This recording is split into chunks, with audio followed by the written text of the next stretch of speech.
जिस बंदे की जेब में पैसे हैं कुर्बानी उस पर वाजिब है, उसके अब्बा जी पर वाजिब नहीं। अगर अब्बा जी के पास अलग पैसे हैं तो अब्बा जी पर कुर्बानी वाजिब होगी।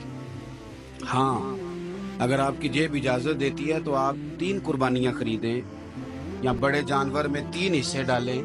तो अब आप 2 वालदैन की हो गई, एक आपकी अपनी हो गई, लेकिन जब तक आप पर वाजिब कुर्बानी आप नहीं देते तब तक वालदैन की कुर्बानी देना दुरुस्त नहीं है, क्योंकि ये दीन में वाजिब है। जो नमाज आप पे फर्ज है वो आपने पढ़नी है और जो अब्बा जी पे फर्ज है वो अब्बा जी ने पढ़नी है। इस मसले को भी जरूर ज़हन नशीन करें। उससे अगली बात जो और ज्यादा जरूरी है उसका जरूर ख्याल फरमाएं। हिस्से डाले जाते हैं कुर्बानी के हिस्से, तो 6 हिस्से हो गए, अब 7वां हिस्सा मिल नहीं रहा, तो एक तगड़े से बंदे के पास जाके मालदार से कहा कि चौधरी साहब हिस्सा डाल ले, एक हिस्सा कम है।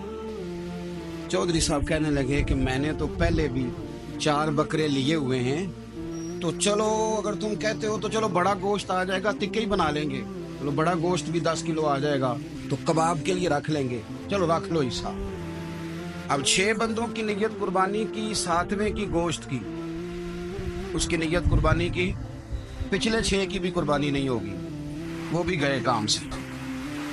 आप इस बात को समझें कि कुर्बानी का मतलब यह है कि खालिस अल्लाह की रज़ा के लिए मखसूस वक्त में मखसूस जानवर ज़िबा करना। इसलिए ये ज़रूर तवज्जो करें इस बात पर कि हम कई लोगों को फोर्स करके शामिल कर लेते हैं। बंदा मालदार होता है, वो भी कहता है चलो ठीक है कोई अर्ज नहीं, लेकिन वो नॉमिनेट करेगा। अगर उसने अपनी कुर्बानी रख लिया तो फिर वो बताएगा ये कुर्बानी किसकी है, वालदैन की है, किसकी है। तो कुर्बानी इस तरतीब से करें कि उसके सारे